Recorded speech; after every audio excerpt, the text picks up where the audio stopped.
ભારત સરકાર અનેક નિર્ણયો લઈ રહી છે ખેડૂતો માટે અને એમનો વિરોધ હવે થઈ રહ્યો છે ગુજરાતમાં, કારણ કે ઘણા બધા નિર્ણય કરવામાં આવ્યા અને એમાંનો એક નિર્ણય એ પણ કરવામાં આવ્યો કે જે અમેરિકાથી જે કપાસની આયાત કરવામાં આવશે એમના ઉપર ટેક્સ મુક્તિ આપવામાં આવશે. એટલે હવે આનો વિરોધ થઈ રહ્યો છે. સ્વાભાવિક છે કે ગુજરાતના ખેડૂતો અહીંયા મહેનત કરે છે, ગુજરાતના ખેડૂતો કપાસનું ઉત્પાદન કરે છે અને પછી જો એમને પૂરતા ભાવ ન મળે તો પછી આ નિર્ણયને ખેડૂતો કઈ રીતે આવકારે. અને હવે આમનો વિરોધ કરી રહ્યા છે આમ આદમી પાર્ટીના નેતા રાજુ કરપડા, જે ખેડૂત નેતા છે, અને કહી દીધું છે કે હવે ક્યાંક મોટું આંદોલન થશે જો આ નિર્ણય પાછો ખેંચવામાં નહીં આવે તો. નમસ્કાર, આપ જોઈ રહ્યા છો નિર્ભય ન્યૂઝ અને હું છું આપની સાથે રિદ્ધિ. કેન્દ્ર સરકાર આમ તો જે ગુજરાતના ખેડૂતો છે કે પછી દેશના કોઈ પણ ખેડૂતો છે એમને એવું કહે છે કે જગતનો તાત છે, પણ જગતના તાતની સાથે જ્યારે ઊભું રહેવાનો વારો આવે છે ત્યારે ક્યાંક પાછી પાની કરે છે ને બીજા દેશને સારું લગાડવા માટે, પોતાના મોટા મોટા નિર્ણયો બતાવવા માટે ક્યાંક સરકાર જે મહેનત કરે છે તેમાં તે પાછળ પડી પણ જાય છે.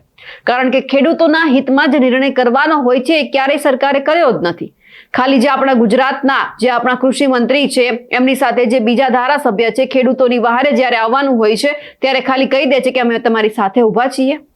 એક વખત આ તમામ નેતા, સાંસદ, કૃષિ મંત્રી બધા પોતાના મનમાં એક વખત પોતાના ખુદને એક સવાલ કરે કે શું ખરેખર ખેડૂતોના હિતમાં નિર્ણય કરવામાં આવ્યો છે ખરો?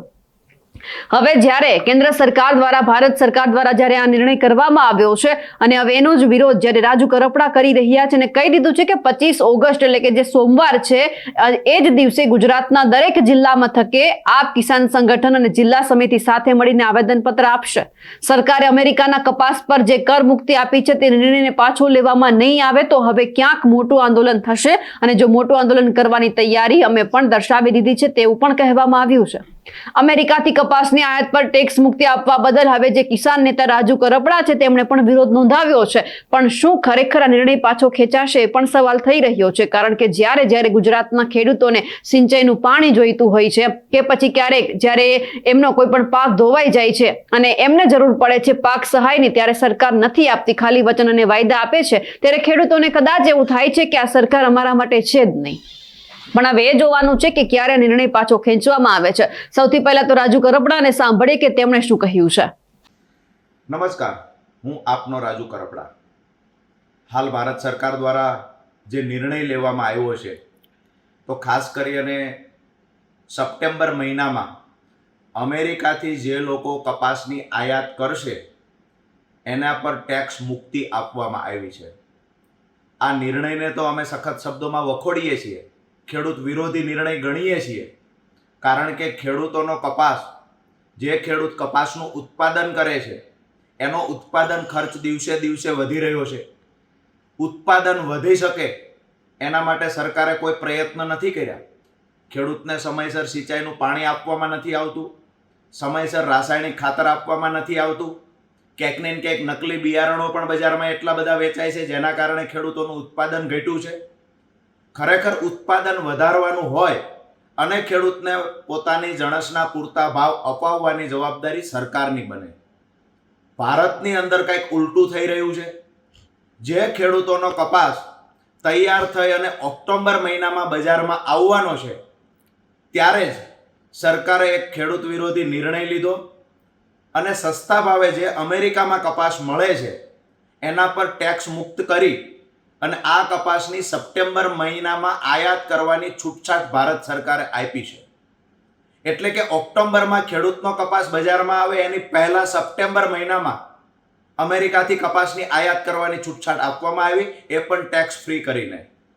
ક્યાંક ને ક્યાંક ગુજરાત અને દેશના ખેડૂતોને થોડી પણ આશા હતી કે અમને કપાસનો આ વખતે પૂરતો ભાવ મળશે, 2000થી વધારે ભાવ મળશે, પરંતુ સરકારના આ નિર્ણયના કારણે ગુજરાત અને દેશનો ખેડૂત દુઃખી બન્યો છે. ખરેખર ખેડૂત વિરોધી નિર્ણય જ્યારે કૃષિ પ્રધાન દેશની અંદર સત્તામાં રહેલી સરકાર કરતી હોય તો એક વિપક્ષમાં હોવાના નાતે, એક ખેડૂત આગેવાન હોવાના નાતે અમારી નૈતિક જવાબદારી બને છે કે આ નિર્ણયને સખત શબ્દોમાં વખોડીએ અને આ નિર્ણયની સામે આમ આદમી પાર્ટી, કિસાન સંગઠન અને મુખ્ય ટીમ સાથે મળી આવતા સોમવારે દરેક જિલ્લાની અંદર આવેદનપત્રો પાઠવવામાં આવશે. ત્યાર પછી પણ જો સરકાર આ નિર્ણયને પાછો નહીં ખેંચે તો પછી ન છૂટકે ખેડૂતો મોટી સંખ્યામાં આંદોલનનો રસ્તો પણ અપનાવશે. ખરેખર દરેક જિલ્લાઓમાં સભા કરવાની થાય તો પણ આમ આદમી પાર્ટી કરશે. ખેડૂતોના હિતમાં સરકાર નિર્ણય લે એવી આશા અપેક્ષા સાથે સરકારને વિનંતી કરું છું કે ચૂંટાયેલા ધારાસભ્યો, સાંસદ સભ્યો આ નિર્ણયની વિરુદ્ધમાં નહીં બોલે, પણ જગતનો બાપ આ નિર્ણયથી દુઃખી છે. સરકાર ફરી વખત પુનઃ વિચાર કરે અને ખેડૂતના હિતમાં નિર્ણય લઈ ખેડૂતને પૂરતા ભાવ મળે એ માટે થઈ અમેરિકાથી જે કપાસની આયાત કરવાની વાત છે એના પર રોક લગાવવામાં આવે. આભાર. હવે એ જોવાનું છે કે આગળ શું થશે, કારણ કે ક્યારે ભારત સરકાર હોય કે ગુજરાત સરકાર હોય ખેડૂતો માટે જાગશે, હવે એ પણ જોવાનું છે. અમારા અહેવાલને લઈને આપનું શું માનવું છે કમેન્ટ કરીને ચોક્કસથી જણાવજો. સાથે જ અમારી નિર્ભય ન્યૂઝ ચેનલને લાઇક, શેર અને સબસ્ક્રાઇબ કરવાનું ભૂલશો નહીં. નમસ્કાર.